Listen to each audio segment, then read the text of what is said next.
आज हम लोग बात करने वाले हैं कि भारत शासन अधिनियम 1935 क्या है। हम लोग जानते हैं कि वर्तमान का जो हमारा संविधान है उसका लगभग 50% से अधिक हिस्सा जो है वो भारत शासन अधिनियम 1935 से लिया गया है। यानी कि भारत शासन अधिनियम 1935 बहुत ही महत्वपूर्ण है, इसीलिए वो हमारे संविधान का लगभग 50% से अधिक हिस्सा बना हुआ है। और इसके बारे में हम लोग आज जानेंगे क्या है उसमें, भारत शासन अधिनियम 1935 में क्या है। और उसके बाद मॉन्टेग्यू चेम्सफोर्ड सुधार 1919 क्या था, या हम लोग बार बार याद करते हैं कि आरबीआई की स्थापना 1935 में हुई, लेकिन कभी ये जानने का हम प्रयास नहीं करते हैं कि 1935 में ही आरबीआई की स्थापना क्यों हुई, अंग्रेजों को क्या जरूरत थी आरबीआई की स्थापना कराने की। तो इसके बारे में पूरा हम लोग डिटेल में पढ़ेंगे, आप इसको अंत तक देखते रहिए। तो सबसे पहले देखते हैं हम मॉन्टेग्यू चेम्सफोर्ड सुधार 1919 क्या है। देखिए मॉन्टेग्यू चेम्सफोर्ड, ये नाम क्यों पड़ा, पहले नाम देख लेते हैं कि नाम ये क्यों पड़ा। देखिए कोई भी समिति होती है या कमिटी होती है, उसका जो प्रमुख होता है या चेयरमैन होता है, उसी के नाम पर उस समिति या कमिटी का नाम रखा जाता है, या सुधार होता है तो उसी के नाम पर रखा जाता है। इसीलिए ये मॉन्टेग्यू चेम्सफोर्ड के नाम पर, मॉन्टेग्यू जो थे भारतीय सचिव थे और चेम्सफोर्ड वायसराय थे, इन्हीं के नाम पर रखा गया मॉन्टेग्यू चेम्सफोर्ड सुधार 1919, या इसको भारतीय शासन अधिनियम 1919 भी कहते हैं। अब देखिए इसमें था क्या, मेन रूप से क्या था थोड़ा देख लेते हैं। तो इसमें था केंद्र में द्विसदनीय व्यवस्था लागू, केंद्र में द्विसदनीय व्यवस्था लागू, उच्च सदन और केंद्रीय विधानसभा। यानी कि केंद्र में दो गो सदन होगा, एगो उच्च सदन होगा और दूसरा होगा केंद्रीय विधान सभा। अब देखिए द्विसदनीय का मतलब क्या हुआ, जैसे अभी वर्तमान में हमारा जो भारत है, यहाँ पर भी कितने अभी भी कितने सदन है, दो गो, उच्च सदन जिसको राज्यसभा बोलते हैं, और उससे निचला सदन जो होता है वो लोकसभा होता है। ये सबसे पहले ये उच्च सदन की बात 1919 में की गई थी। तो सबसे पहला हुआ केंद्र में द्विसदन व्यवस्था लागू किया गया, उच्च सदन और केंद्रीय विधानसभा। दूसरा प्रांतों में द्वैध शासन। तो देखिए ये द्वैध शासन और द्विसदन में अंतर होता है। द्विसदन का मतलब हुआ केंद्र में दो गो सदन होगा, उच्च सदन और केंद्रीय विधानसभा, लेकिन प्रांतों में द्वैध शासन, यानी कि शासन में बंटवारा, शासन में दो लोगों का वो शासन होगा। इसमें दो लोगों का शासन नहीं होगा, इसमें व्यवस्था होगा कि हाँ दो गो सदन होगा, केंद्रीय उच्च सदन और केंद्रीय विधानसभा। तो इसमें द्वैध शासन में आरक्षित एवं हस्तांतरित था, दो गो भागों में बांटा गया। देखिए आरक्षित में क्या, आरक्षित में भारत के जो वायसराय होंगे वो प्रमुख होंगे आरक्षित के। ये आरक्षित जो है, आरक्षित के प्रमुख कौन होंगे, भारत के वायसराय, और उसके भारत के वायसराय के कार्यकारिणी में जो 4-5 सदस्य होंगे वो भारत के वायसराय की मदद करेंगे। और हस्तांतरित में कौन था, हस्तांतरित में भारतीय थे जो चुन कर आते थे, और चुनाव भी कौन, अंग्रेजों द्वारा ही किया जाता था। भारतीय ये हस्तांतरित में ये चुन कर आया जाता था, और इसमें आरक्षित में भारत के वायसराय जो वायसराय होते थे वो होते थे, और उनके कुछ सदस्य होते थे। अब देखिए आरक्षित में कौन कौन विषय होते थे। आरक्षित में वित्त विभाग हो जाता था, आरक्षित में वित्त विभाग हो जाएगा। ये सैनिक का कंट्रोल होगा वो किसके पास होगा, आरक्षित में होता था, यानी कि वायसराय के पास में होगा। समझिएगा बात, अंग्रेज तो सैनिक और वित्त यानी कि रुपया पैसा का कंट्रोल तो आपके हाथ में देंगे नहीं, वो किसके पास रखते थे, अपने पास रखते थे। सैनिकों का कंट्रोल और रुपया पैसा का जो मेन विषय होता था वो कहाँ पर रखते थे, इंपॉर्टेंट विषय आरक्षित वाला में। क्यों, क्योंकि इसके वायसराय प्रमुख थे, अंग्रेज प्रमुख थे। लेकिन हस्तांतरित में सिर्फ लोकल विषय को रखा जाता था, मतलब लोकल छोटे छोटे विषय को रखा जाता था। और एक और बात था कि इसमें आपको जवाब नहीं देना पड़ता था, कुछ भी कीजिए हस्तांतरित वाला विषय में कुछ भी कीजिए कोई जवाब नहीं देना, लेकिन ये आरक्षित वाला विषय में कुछ भी कीजिए आपको जवाब नहीं देना है। लेकिन हस्तांतरित वाला विषय में थोड़ा कुछ कीजिएगा, इसको हर बात को क्या करना पड़ता था, जवाब देना पड़ता था। यानी कि अंग्रेजों ने भारतीयों को तो सत्ता में थोड़ा सा तो हिस्सेदारी दिया था, लेकिन फिर भी वो हिस्सेदारी पर प्रतिबंध लगाया था। यानी भारतीयों को ये लगे कि हाँ हम सत्ता में तो आ गए हैं, लेकिन ये सत्ता का कंट्रोल किसके पास है, अंग्रेजों के पास है। तो देखिए और इसमें क्या किया गया, ये मॉन्टेग्यू चेम्सफोर्ड सुधार में क्या क्या किया गया। महिलाओं को वोट देने का पहली बार अधिकार कब मिला, 1919 में। भारत में महिलाओं को वोट देने का अधिकार 1919 में, यही मॉन्टेग्यू चेम्सफोर्ड सुधार में मिला था। 1919 में महिलाओं को वोट देने का अधिकार मिल गया। अब देखिए जो ये बना, ये 1919 में मॉन्टेग्यू चेम्सफोर्ड सुधार बना, तो इसमें और भी कुछ तथ्य हैं लेकिन वो ज़्यादा इंपॉर्टेंट नहीं है। तो इसके बाद बोला गया ये 1919 में ये जब पारित हो गया तो ये बोला गया कि 10 वर्ष बाद इसका रिव्यू किया जाएगा, यानी कि इसकी फिर से निरीक्षण किया जाएगा कि क्या क्या इसमें समस्या, और फिर से इसको सुधार किया जाएगा। सुधार किया जाएगा। लेकिन उसके जस्ट 1919 के जस्ट बाद आंदोलन तेज हुए। बहुत सारे भारतीयों ने आंदोलन करना आंदोलन तो पहले भी हो रहे थे, अंग्रेजों का विरोध हो रहा था कि अंग्रेज जो कर रहे हैं वो गलत कर रहे हैं, नियम और नीति ऐसा बनाते थे कि गलत कर रहे हैं। तो इतना तेज हुआ 1919 के बाद कि इनको 10 वर्ष के बजाय ये 1927 में ही इसका रिव्यू करना पड़ गया।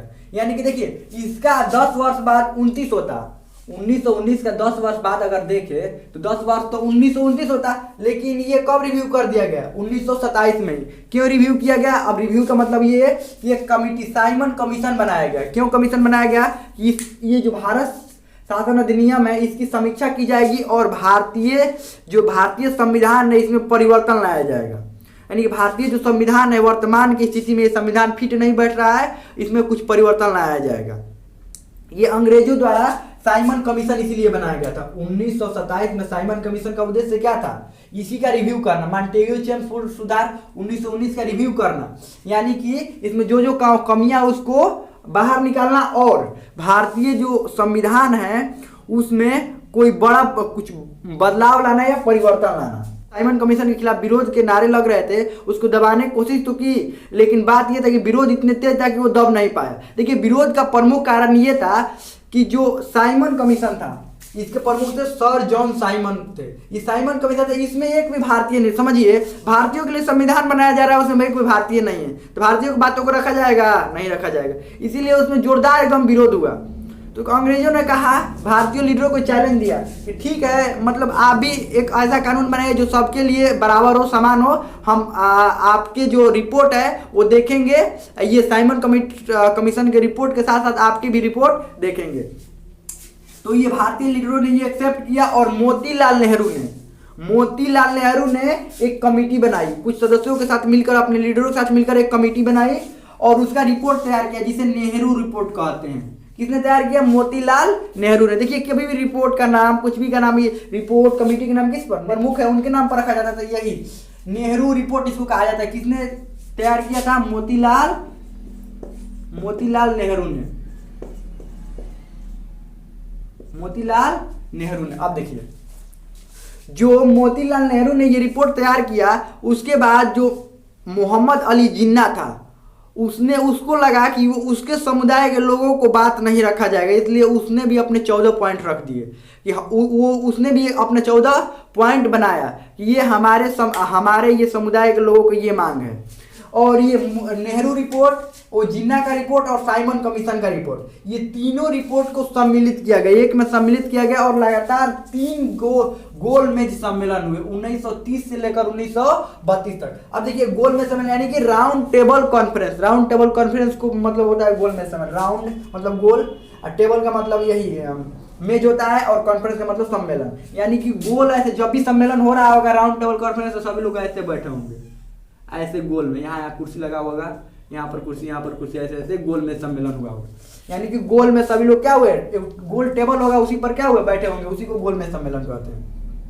और उसके बाद जब गोल में सम्मेलन हुआ तो उसके बाद 1933 में एक श्वेत पत्र जारी किया गया, यानी कि व्हाइट पेपर जारी किया गया। उसके जो भी परिणाम हुए, जो कुछ भी, ये तीनों का साइमन कमीशन, नेहरू रिपोर्ट और ये जिन्ना के 14 जो पॉइंट थे उसको सम्मिलित करके एक श्वेत पत्र जारी किया। उसके बाद उसी का जो निष्कर्ष था 1935 भारत शासन अधिनियम 1935 बनाया गया, इसी सभी के निष्कर्ष को लेकर। अब देखिए इसीलिए इतना बड़ा हो क्योंकि साइमन कमीशन का भी, नेहरू रिपोर्ट का भी और जिन्ना के 15 को जो पॉइंट थे उस सबको मिलाकर बनाया गया। इसीलिए 1935 वाला जो भारत शासन अधिनियम है वो बहुत बड़ा है। बड़ा इतना है कि ये इसमें धाराएं हैं 451 को धाराएं हैं। अब देखिए 451 धाराएं, धारा क्यों है इसमें? क्योंकि अधिनियम है इसीलिए ये धारा है। परिशिष्ट 15 को, परिशिष्ट मतलब भाग समझ सकते हैं, भाग कितना है इसमें? 15 को भाग है। अखिल भारत, अब देखिए इसमें हुआ ये भारतीय शासन अधिनियम थोड़ा देख लेते हैं कि इसमें जो मेन पॉइंट है वही देखेंगे, जो फालतू के पॉइंट है वही नहीं देखेंगे, जो मेन पॉइंट है वो देखेंगे। ये यहाँ पर भारत शासन अधिनियम में क्या क्या है प्रमुख? पहला, अखिल भारतीय संघ की स्थापना की गई। देखिए अखिल भारतीय संघ की स्थापना की गई। इसका मतलब ये हुआ कि जो अखिल भारतीय यानी भारत को एक संघ के रूप में देखा गया, भारत के सारे जो प्रांत है उसको सम्मिलित रूप में देखा गया। उसके बाद प्रांतों में द्वैध शासन जो है, जो प्रांतों में यहाँ पर द्वैध शासन मिला था कि दो गो शासन होगा, आरक्षित एवं हस्तांतरित। और प्रांतों में द्वैध शासन को क्या किया गया, समाप्त कर दिया गया और स्वायत्ता दी गई। यानी कि स्वायत्ता का मतलब खुद वो प्रांत अपना जिम्मेवारी संभालेंगे, प्रांत अपना निर्णय खुद लेंगे। जब तक ये द्वैध शासन ना हटाइएगा प्रांत अपना निर्णय कैसे ले सकते हैं, स्वायत्ता का मतलब अपना निर्णय खुद ले। ये 1935 वाला ये भारत शासन अधिनियम 1935 में दिया गया था। उसके बाद 3 सूचियां बनाई गई थी। जैसे अभी हम वर्तमान में देखते हैं कि ये केंद्र सूची, राज्य सूची और समवर्ती सूची होती है। यानी केंद्र के विषय होते हैं केंद्र सूची में, राज्य के विषय राज्य, समवर्ती दोनों होता है, केंद्र और राज्य के विषय होते हैं। तो ये तीनों सूचियां कहाँ से ली गई है, भारत शासन अधिनियम 1935 से, केंद्र, राज्य और समवर्ती सूची। अब देखिए उसके बाद है इसमें संघीय न्यायालय की स्थापना, यानी कि सुप्रीम कोर्ट की स्थापना दिल्ली में किया गया। सुप्रीम कोर्ट की स्थापना कब किया गया, दिल्ली में किया गया। ये 1935 में भारत शासन अधिनियम 1935 में किया गया। रेगुलेटिंग एक्ट 1773 के अनुसार कलकत्ता में भी 1774 में एक सुप्रीम कोर्ट की स्थापना हुई थी, लेकिन वो कलकत्ता वाला था, ये दिल्ली वाला था। दोनों के एक में मिक्स नहीं करना है। ये संघीय न्यायालय यानी कि सुप्रीम कोर्ट की स्थापना कब हुई थी, ये 1935 में दिल्ली में हुआ था। वो 1774 वाला है वो कलकत्ता में हुआ था। उसके बाद केंद्रीय बैंक की स्थापना हुई थी। केंद्रीय बैंक यानी कि आरबीआई की स्थापना कब हुई थी, 1935 में। किसके द्वारा, भारत शासन अधिनियम 1935 के द्वारा।